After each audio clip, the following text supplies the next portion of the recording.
this week on Mill to Still, things got pretty crazy. We had weather like every other week. It's rained so much out here. We done some digging to move some dirt around. We filled in some holes, started building a retaining wall. That was pretty cool. We continued to backfill the crawl space.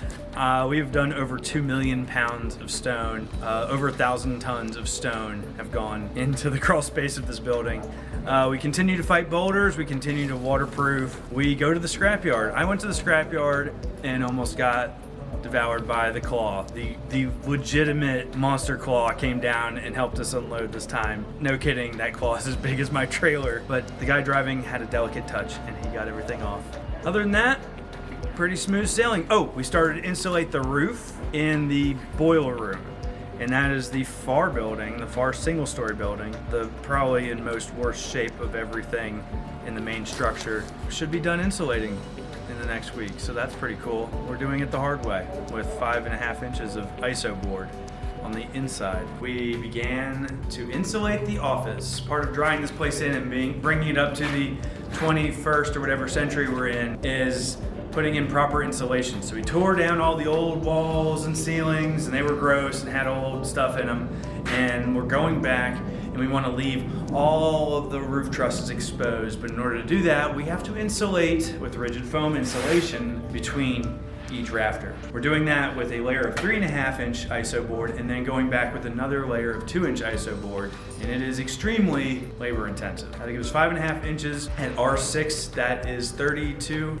R32.5, I believe we'll have in the ceiling. So that should be nice and cozy for our video editor and our production manager and head distiller and everybody else that has to have an office in the new facility. Super excited about that.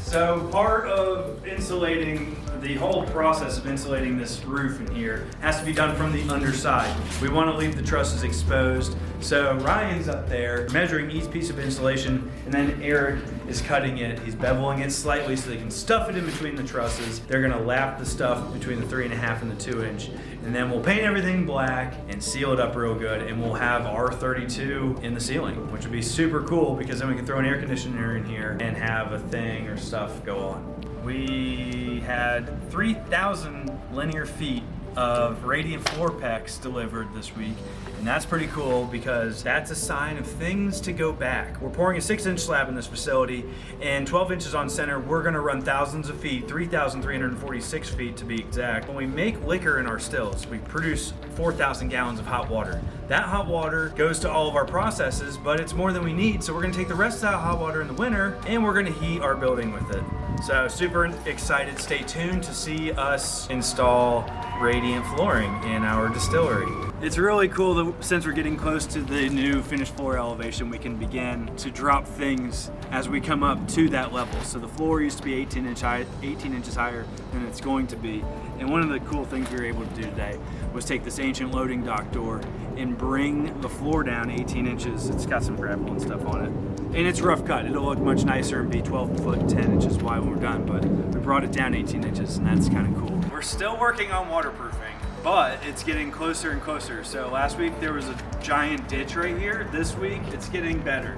All right, so we've regraded amongst the rain. We've been able to regrade a swale across the lower end of this property where water will go away from the building and flow out towards the handicap parking down there. That entrance I was just standing in is actually the handicap entrance for the offices, which is super cool that we have accessibility throughout this entire property. That's something we struggled with in the old facility. So we'll finish this waterproofing, push all the dirt back up against the building, and that'll be pretty much done with that. The retaining wall crew has mobilized. We're getting a retaining wall, a 12-foot tall by 40 foot long across the back of the building to separate us from the floodplain from Dutchman's Creek to keep our chillers safe. We started that today. We had the footing dug for the retaining wall and I was super excited to put it up. We've actually got a time lapse of this that we're able to put in the thing. Put the footing in and then the soil compaction guy came out and he wasn't super stoked about the dirt.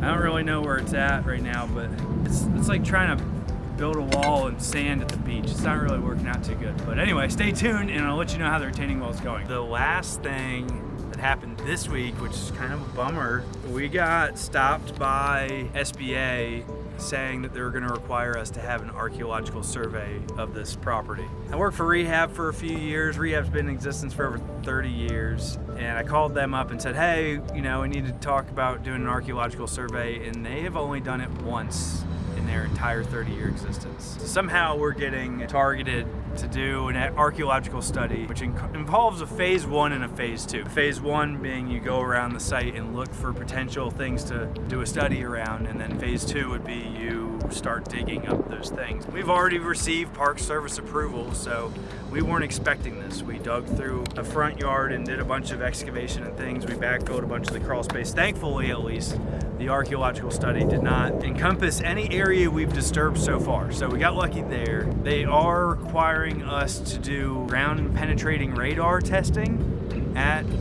my expense. We're gonna have to find a private archaeologist and do some ground penetrating study of a certain area they believe a house was, and there was a house there. It was demolished in the 80s. I've spoken to the people that demolished it. It was an old mill house. And I don't know to what extent they're gonna make me take it, but supposedly I'm gonna fund the whole thing, and construction just has to wait. Funding for this project has to wait. It's kind of a bummer, you know. I think archaeology is super cool. That's where this project's at right now. So if anybody watching this happens to be an archaeologist and knows how I can get ground penetrating radar people out here at a fair price, or what that even costs, comment below, because it would be nice to get some help and figure out how I'm gonna overcome this obstacle. We've had a lot of obstacles out here, and this is a pretty big one. That's pretty much it for this week at From Mill to Still. Thank you so much for watching. Don't forget to subscribe. Check out our other videos if you want to see this entire thing unfold. You're definitely gonna want to hit that notification bell, because every week we do something crazy. Oh wait, speaking of crazy, we also went to fix a column footing, and the mason, Arturo, was down there digging out all the debris and found a pile of underwear. All right, Arturo, what was so important that you had to stop me from what I was doing? Bloomers, That is literal underwear. Where did you find this? Arnold, you found this? No, me. And this hole right here, it's more close than this area. Under all this was a bunch of underwear. Like lace? Nothing weird about that, huh? Apparently it's holding the building up. So that column, let's get over here. They were putting non-shrink grout in it because it was holding up the entire building. All these 20-inch timbers are sitting on top of this column. And Arturo's putting in non-shrink grout. I mean, we were digging in this hole before, but I quit before I got to the underwear, apparently.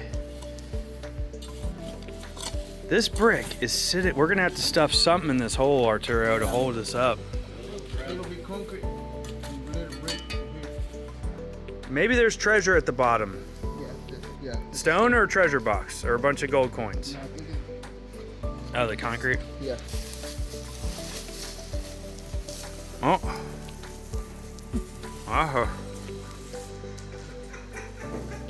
I mean, that's weird.